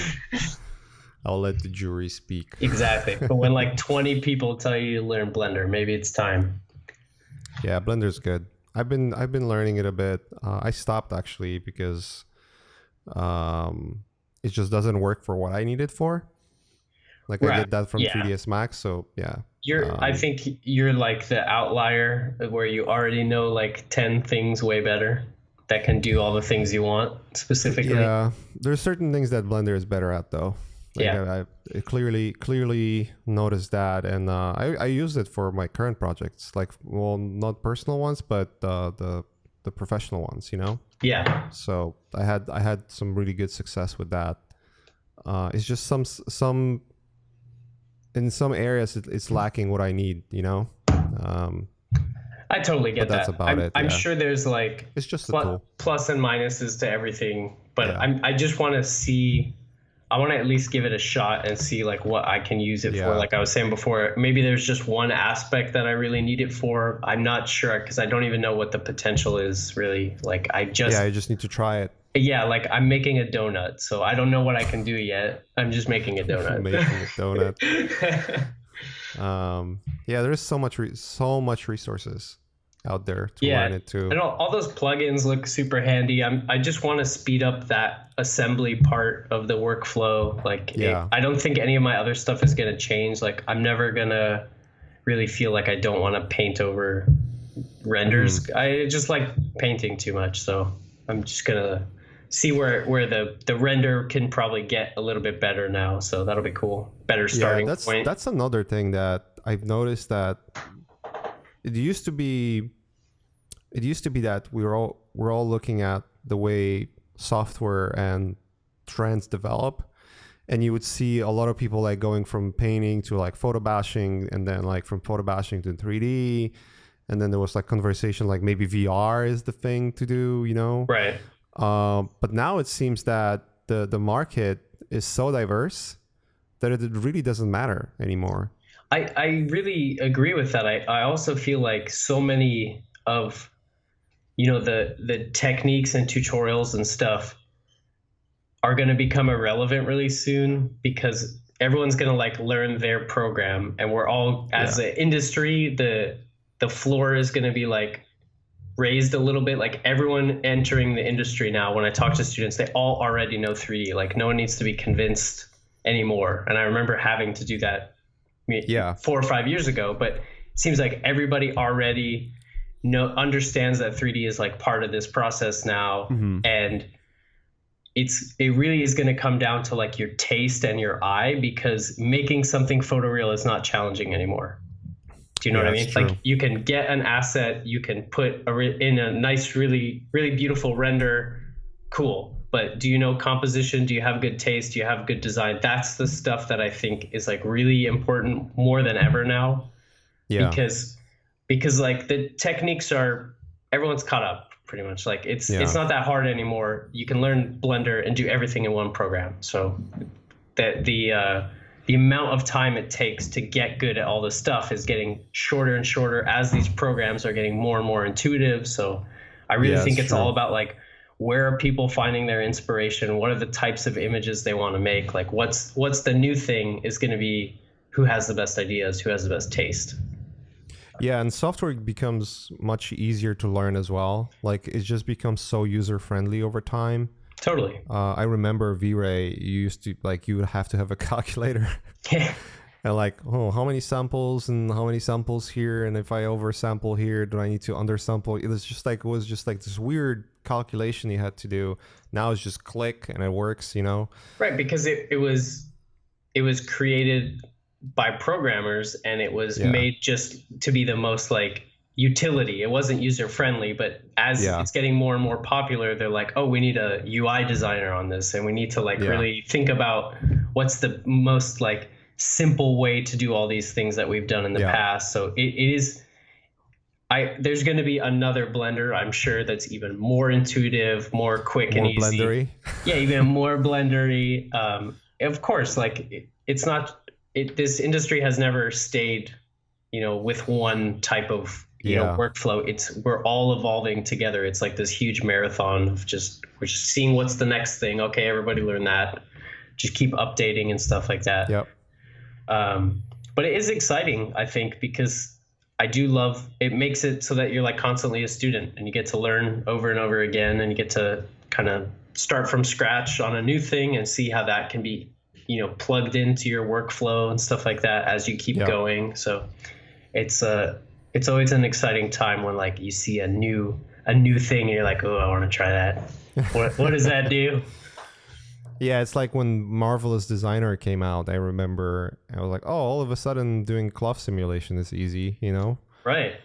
Yeah. You still have to learn it, but I mean, it's not difficult at all. I learned the easiest software to learn. I learned that on a 30-minute YouTube tutorial. So yeah, there you go. Like, cool. I had exact same experience with Fusion 360. Yeah. It's like it literally takes 20 minutes to know what the software does. I love that. Then you just go, Shouldn't all software be able to be learned in 30 minutes? That'd be nice. Yeah. I mean, you can argue that there's there are other software that do the same thing, but and maybe they are faster workflow wise, meaning like you can do things faster. Yeah, but it takes you much longer to kind of understand the workflow too, So yeah, because you have to find something that's like not going to stop your creation. You're not going to get stuck with all these problems and troubleshooting, and then you forgot the image you wanted to make in the first place. Like you want something that's just like an extension of your creation. Like, oh, okay, I want to do this. That's in this program really quick, It is always nice when you can find something user-friendly like that. But some programs out there I tried, and like ZBrush, I'm still mad at ZBrush. 3 fucking times I've tried to learn that program. It's too confusing. Still mad at it. It's confusing as hell. It's so confusing. There's usually one or two things that you're expecting it to work a specific way, and it just doesn't. And the way it works, I mean, once you learn it, it's okay. But for an average person, it's so convoluted. It's like, I'm done. I'm out. Yeah, I had a lot of table flipping when I was learning. I was like, ah!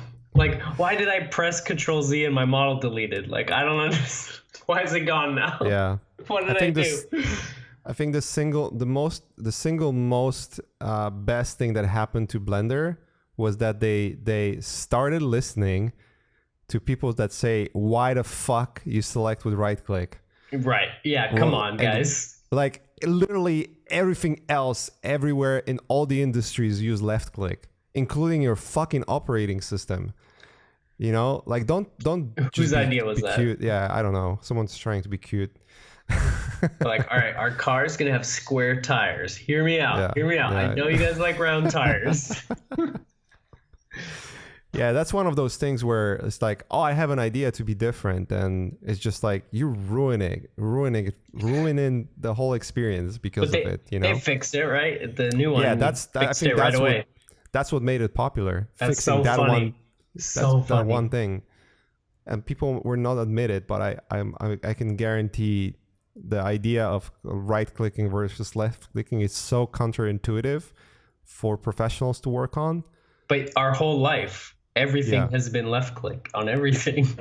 Yeah, pretty much. Do you think that scripter got fired? It's not. I mean, it's not like it's a company. It's like people contributing to it, right? Right. I mean, I don't want to blame people, but yeah, you know what? Fuck you. If you're the left click guy, if you're the right click guy, go Yeah. fuck you. No, it's all jokes. I don't know. They've done a amazing job with the software though, considering it's all free and No, what you it's- can do it's with a- it is it's incredible. quite I astonishing. think all the tools we have right now, I'm like amazed at the type of art. The potential is just always going up. Like Yeah, it's getting easier to do stuff, but also the ceiling is raising like crazy. Like you're expected, like the potential, you can do literally anything you're thinking of now. And I don't Yeah. think that's ever been the case before. yeah. Take any image, any average image from trending on ArtStation, and compare it to 2005. Yeah, exactly. It's like, oh, you're an art god. like everybody's better. Oh no, I'm a kid from Malaysia. Like, what? You know what I mean? I do. You know Mullins? What the hell's going on? Yeah. There's Yeah. a lot of awesome art out there. Yeah. I do like what you said before though about like the taste and like I guess the foundation, like Totally. being familiar with foundation and then building your own language of how you express your art. Yeah. You know? I think that's never going to go away because Yeah. you got to make a shot. You have to know composition. You need to know what lighting is going to help this shot. What's the color palette for the right mood? Like what's shape language for this, this design of the bad guys? What shape should I be using? Like all the foundation stuff, you can really tell, like you're saying on ArtStation, you could tell when people don't have that and they made a pretty image, but their taste and their foundation skills aren't there. You can tell right away. You're like, oh, it's a very rendered thing that I don't like. Okay. Yeah, I couldn't agree more. And it's one of those things that just takes time. I mean, you can learn certain things on the technical level, meaning like you will understand, okay, that's what the rules are, the rules of the game. But then, am I playing the game on an efficient level? That's the question, Yeah. That's where the practice comes in. And okay, I know what the composition is. Now I have to do enough images so that composition doesn't look like crap, even though I'm using the rules, Sure. And I really feel like it's this cycle where the foundation stuff influences your when you are using all these tools, it's only going to help that. And then when you're using those tools, it kind of makes you want to go back and learn another thing from the foundation, like a much more simpler thing. Like the more I learn a new program, the more I feel like, okay, now for this assignment, I'm going to do like all painting because I want like a balance here. So I'm learning that. And then that feeds back into 3D where I'm like, I'm doing an experiment to see how to make 3D even look painterly, like the type of models I'm using or alphas or different textures to make it feel closer to a more rough painterly thing because I'm trying to get rid of the super sharp, crisp 3D-ness. So it's kind of like this sort of opposite battle now where I'm like trying to, it's too realistic. Like, oh, make it go backwards. I want it to look like a painting. Let me chisel away a little bit of that sharpness and add a little bit of that juiciness. Yeah, I don't need every single thing rendered still. Like I still want just one area of focus. So it is kind of like an interesting challenge now because everything is like, can be photoreal if you want it to be. It's kind of funny, and it's sort of like shows that it does indeed take time. I remember when you joined Naughty Dog, and you, because you and Shadi, and who else was there? John. It was a bunch of people that were like Shadi's crowd. Learning and going plein air. Sure. And Nick. You guys kind of invented that juiciness. And in the beginning, a lot of it, a lot of those styles were very similar, but each one of you went kind of like their own way. So you went in that melting pot of like, oh, this is the kind of like juice that we were kind of all drinking, But then each of you is like, I have my own recipe. Exactly. I want to try. It's like we all learned the same recipe, and now we're like, we got comfortable, so we're branching out in totally different ways. But yeah, it's like, I think our art styles look like completely different. Like everyone from that era. Except of Shadi. Shadi doesn't have any style anymore. But his stylized stuff, I mean, that's a really cool style. I love that. His like plein air stuff and his animated. I don't know if he showed you his animated stuff, but I've seen a little bit. It looks really cool. I'm obviously joking. We all love Shadi. He can take it. Don't worry. Yeah, he can take a lot of things. But yeah, Shadi. That was like, I miss that era, man. I was like the smallest little fish in that huge pond, That was a lot of like growth and learning, and they're getting my ass kicked. Yeah. It was like awesome. I was the only one when you're like, hey, let's go to Moab and do like live painting. It's like, I don't want to have friends. Oh yeah. Like, excuse me, did you just speak to me? What's your name? I was trying to be friendly. Come on. Yeah, I know. I do feel like I'm an introvert sometimes. Yeah, kind of battling it. It's like a struggle. Like when I'm in crowds, talking to people, like I almost. It's gonna sound fucked up, but I almost put on. Like, I try to put on the mask that I'm like really enjoying it, and I do. I really do. Like, just the experience of talking to people is awesome, but you have to push yourself a little bit. Yeah, but there's this built-in anxiety. It's like, fuck, there's too many people around, I get that too, man. I've always had like, if a place is too crowded, I like completely like shut down. I can't like, I feel like there's no room to breathe. If it's like super packed, all I want to do is go stand outside. Like if it's a crowded bar, I want to go to the dead bar and talk with my friends. Yeah, like I can't hear you. I don't feel like talking because we're just, what? So yeah, I hate that too. I hate that, man. You go to like really loud restaurant. Yeah. Everyone's just, and like the moment someone starts talking like loud, everyone starts talking loud because like, the whole room, the whole volume, it just goes up and up. It's like, I cannot hear shit. I'm not enjoying this. I'm stressed. Totally. Yeah.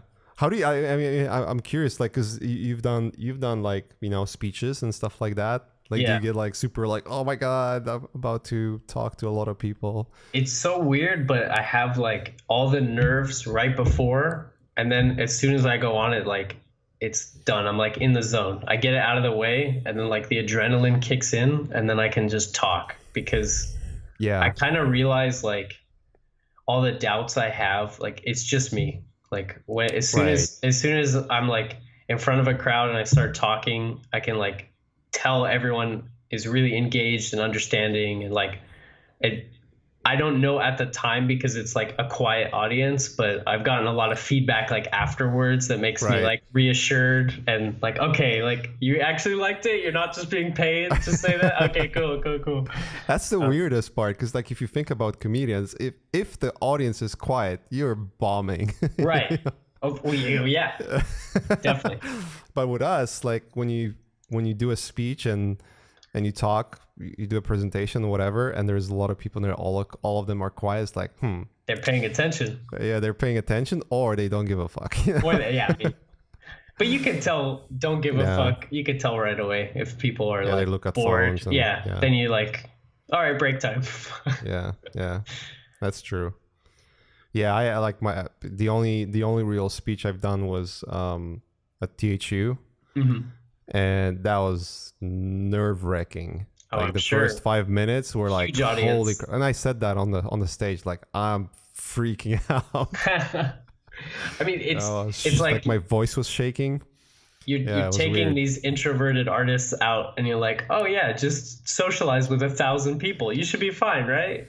Yeah, that audience was. I was surprised because I was thinking like maybe half of people are gonna show up to the whole auditorium, Yeah. and it was like a theater size, Wow. like an IMAX theater size auditorium, packed. Damn. I was like, what the. First of all, I don't deserve this. What are you doing here? Yeah, what do you do? Like you have like Ian McCaig and all of the other like amazing artists there. Like Yeah. just go see that. No, it was awesome though.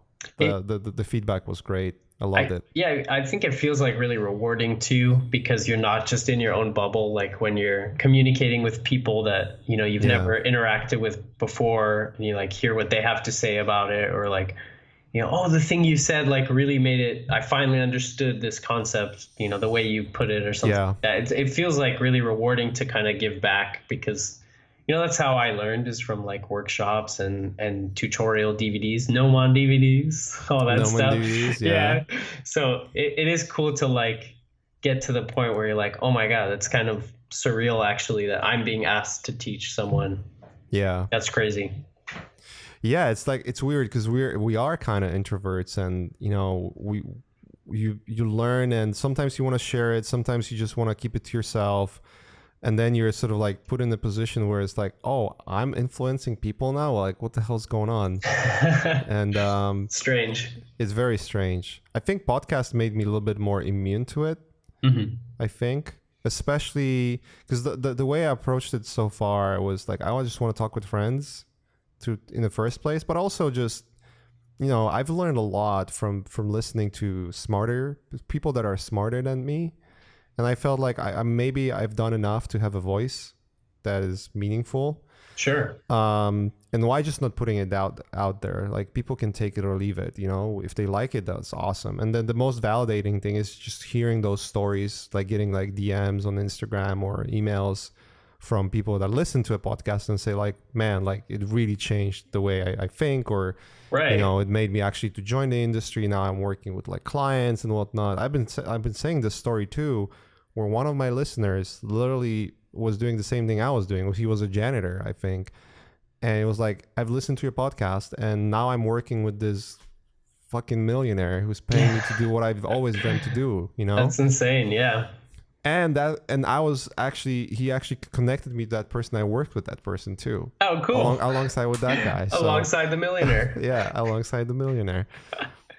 So you get those are the moments where like, like, okay, like everything done so far, whether people like it or not, it affects a certain amount of them in a very positive way.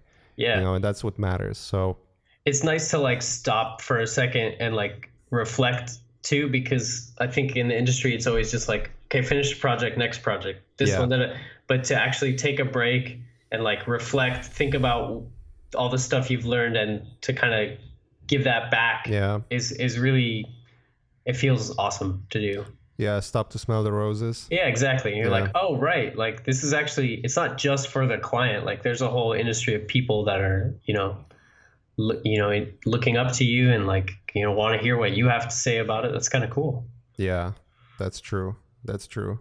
What do you think about, and maybe that's one of the last topics we could talk about. We've been almost 2 hours on this. Fuck, the time is flying. What do you think about social media? Like, because now I feel like people were, I don't know if saying getting tired of it was the right way, but sort of like getting dismayed by how the whole things work.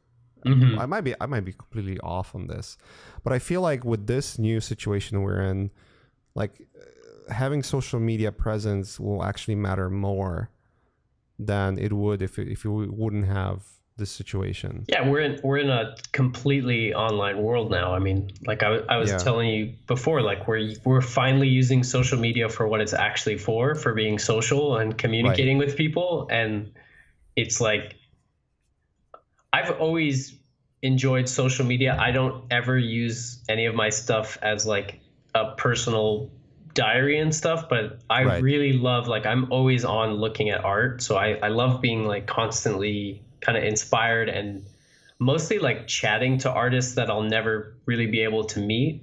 Like Yeah. I'm chatting with like all these artist friends like almost on a daily basis, but I've met them like 4 times. But I feel like, Yeah. like we're super close, like every day sending like, oh, here's what I'm working on. And it's really cool to get that going. And that's like always advice I'm giving to other people is like find that little community, because the world is all connected now. Like it's Yeah.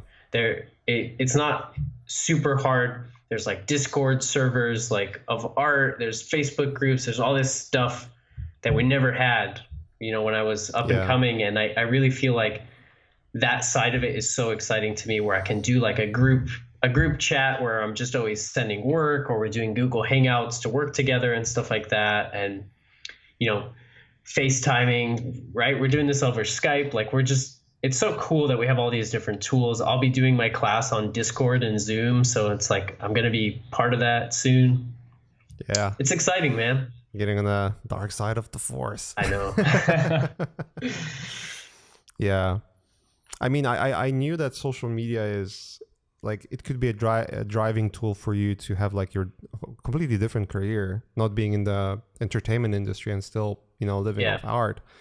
But one thing I've noticed, which is kind of fascinating, and it's pretty logical too, that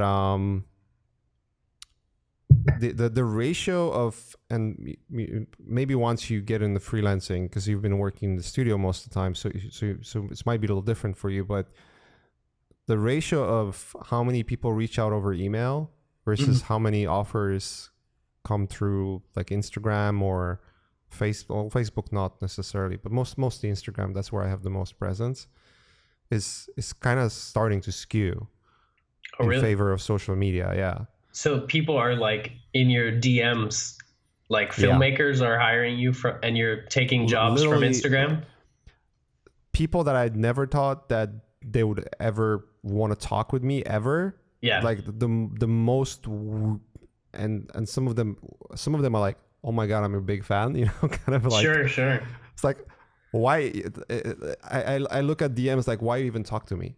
It's like, and not in a bad way. It's like, I'm not worthy. Like, oh, No, it's so true. That kind of stuff, but because like directors and actors, they all have social media, so they're like on it. It's not just their manager running it. So I feel like so many people can see your work now than ever before. Even ArtStation is its own little like click, but versus like Twitter and Instagram, that's like the whole world is on that. So if you're like a filmmaker looking for inspiration, you're probably going to like just be scrolling Twitter. You're like, oh, cool. What's that? Like, that's sick. Or even. But it's a different kind of discoverability, Sure.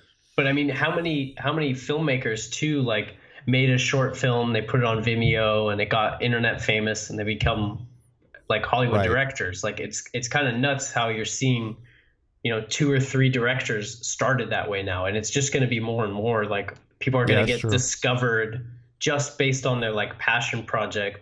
I'm sure everyone who, like, I'm sure Ash got like contacts up the ass every time he posts something. I'm sure a bunch of directors are asking him to work on stuff just because of that. They're seeing it pop up. It goes viral on Vimeo or something like that. But there's so much opportunity now. And it really goes back to what I'm saying before. Like all these avenues are here now. And it's just up to us to like have the taste, have the drive and the passion to like create something. Create that personal project. And I think that's like a new avenue now of just getting noticed for doing your personal work. It's crazy. Yeah. Your point on Vimeo is true for sure. Especially in directing world. Yeah, you're completely right. And how is the medium also the fact that the medium itself is changing so that it's much easier to do, your own films. Absolutely. Yeah. Oh, sorry. Go ahead. And then the whole streaming stuff now, like with theaters basically closed and all that stuff, Totally. I wonder how that's going to change things. Man, it's a completely different world right now, but it's like somebody's going to take advantage of that and Yeah. make some really cool shit because everyone is indoors and watching stuff right now. So now more than ever is the time to be releasing stuff. Yeah, it's true. Did you Everyone's see eyes on it. that Warhammer short film, Astartes? Yeah. That was crazy, man. I've seen it before. I've seen the previous episodes. Yeah, the guy it's one guy. Yeah, it's like, is it one guy? Because the credits are humongous. Guy. But that's his Patreons, I think. Oh, wow. Yeah. Okay. So it really is just one guy. As far as I've read, yeah. That is wild, man. Like, it just, I know you're making a little sneaky short film, but man, it makes me want to make one too. Do it. It's so easy, right? It only takes like 5 seconds. It didn't take the easiest thing. It didn't take you any time at all. I know that. It's the easiest thing. All the software crashes that make you pull out your hair and bang, and literally run yourself headfirst into a wall. No, it's easy. How long ago did you start your short film? I mean, I was kind of developing not the idea, but sort of the tools and the stuff that I used for it before, but it wasn't intentional. It was like, oh, I want to try an anime shader, you know? I see. And I did that, but it's sort of like there was a progression from the moment I started that sketch, the black and white sketches, this kind of sci-fi cyberpunk, and then it kind of developed to its own thing. And then like it just was progressing, like from more and more details to like, how about trying 3D to like, manga shader, like, oh, what about anime shader? Right. What if I animated it, And I like legit started working last year. I think it was April last year, where I was like, okay, I'm doing this. Where I started like, storyboarding and, coming up with an idea what it's going to be, all that stuff. And how close is it now? Is it like 80%? I would say so, yeah. 80% is a good mark, yeah. I mean, it looked amazing to me, what you showed me. Yeah, it's still, I mean, it's just, there's shots that need to be completely removed. I mean, the edit is there. Yeah. It's just the shots just need to be finished, Maybe a few shots were in there were like completely finished, and some of them were in like pretty close stage. There's just a lot of like, the last 10% is the worst because it takes the most time. Yes, I feel like that's with everything in art. It's like those finishing touches take forever. Take me hours and hours and hours. And there were shots, like literally 3 days ago, I was looking at it. There was the shot that I had in there that I was just not happy with. And, Ash is helping me out with edit and giving me suggestions all the time. And we're looking at it. It's like, and he was like, I don't like that shot at all. I think it's still, you're weak. It looks like shit, It's actually, matter of fact, it's absolute garbage. It's the weakest link. I was like, okay, thank you. It's awesome that you have, another like filmmaker to bounce off of, man. It's like, yeah, I'm sure you're learning so much from each other. Oh, hell yeah. Yeah. I mean, when we started Learn Squared together, that was the whole premise of it. We're kind of learning from one another, Because I remember I met Ash, and I was always like curious what he really does, and most of the work that he's done in the past was usually Illustrator and Photoshop, and then eventually a little bit of Cinema 4D, but it wasn't really 3D heavy or not even like concept related. Right. And now he's like just fucking concept artist and making cars and fucking making films. Like, what the fuck? Those cars are insane, man. Yeah. He designed the cars for Ken Block. You've seen that. Yeah. The stuff he made, yeah? Yeah, it's so cool. And when he told me that, I was like, all right, okay. That's got to be like career highlight for sure. Yeah, super happy about it. Awesome. The new Batmobile. What was your career highlight so far? Your hotel? Yeah, hotel was fun. It wasn't intentional. It was like, oh, the amount of appreciation. Hell yeah. That's I cool. really enjoyed that. Yeah. Because that was like, I think that was one of the assistants I think the director's assistant that came up with this, because they were like really figuring out what they're gonna call the hotel, and it was like, mache kind of sounds like a little bit of like Chinese, right? I'm kind of. Is that what they said? No, I'm coming up with that idea myself. But no, I don't remember exact story why they called it that way. But it just ended up being like my name on top of the hotel. That's like, cool, what man. the fuck? What scene is that? I wonder if it's on YouTube. It's literally the opening shot of the film. Opening shot of the film. Wow. Wow.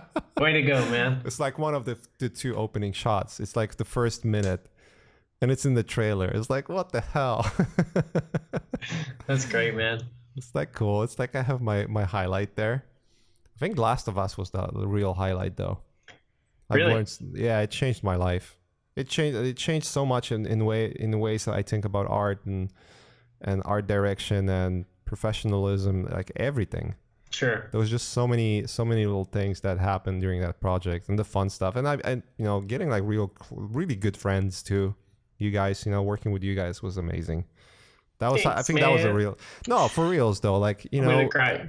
looking back, I've been working this industry for like 15 years and like a little over 15 years. And honestly, all of the projects kind of blend. There's few highlights over here and there, but it usually comes down to people you work with. Like almost every single project that I point out, why I liked it was because of the people I worked with most of the time. Yeah, you have to feel like you're appreciated and that people want you to be there, like that's super important for sure. And you're like, on The Last of Us, I would say easily half of the work we've done was complete bullshit kind of stuff you need to do. Yeah. That's just like frustrating to work on. And you want to literally poke your eyes out because you're doing that. And I approach it very professionally, as you know. Oh, yes. You did so much work. I did so much work. It was fantastic. It was the best work.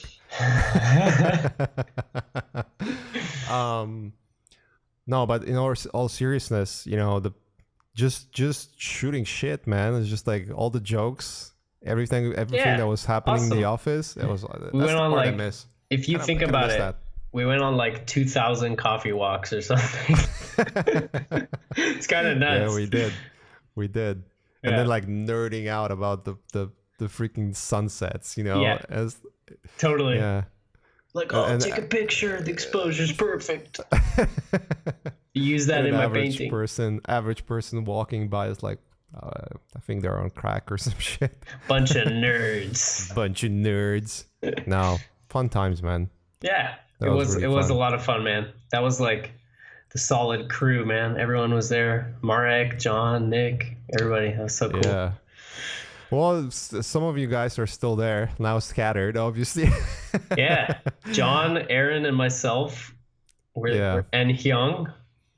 Yeah. And everyone else is new from the concept. New. Yeah. I mean, Alex is still there too, right?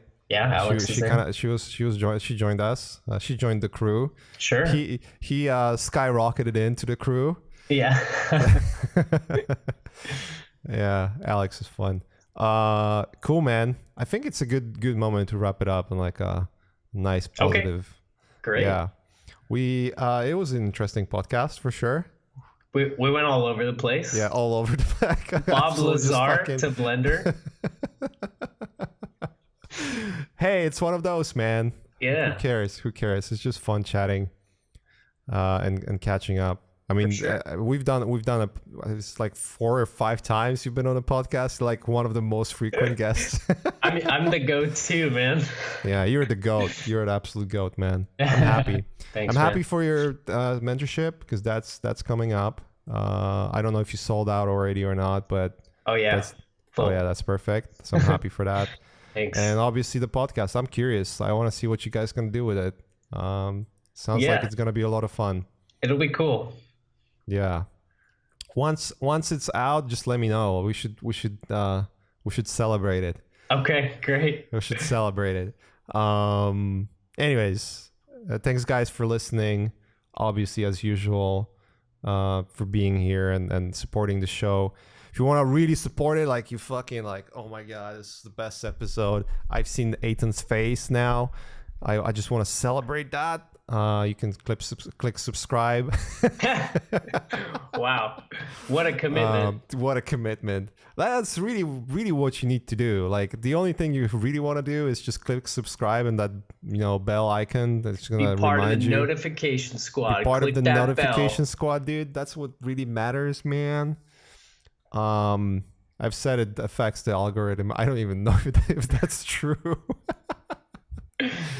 But hey, like if we spread the word, we spread the word, right? That's all that matters. Sure. It just helps me as well. Like just helps the show. I mean, the bigger the show gets, the easier it's to make it. So Totally. that's really how it works. Anything you want to plug in? I got nothing, man. Your social media handle? Yeah, Eytan Zana. That's Okay. just my name on social medias, and Perfect. all of my Gumroad tutorials are 50% off. Workfest 2020 is the code. That's it. I'll put that. How long is that code gonna run for? As long as Corona runs for. All right. So by the time this comes out, people will still enjoy it. So Yeah. that's good. All right, I'll put that in the description. Thanks, guys. Thanks a lot. Thanks, man. Thanks for being here, and till the next time. Cheers. See ya. Awesome.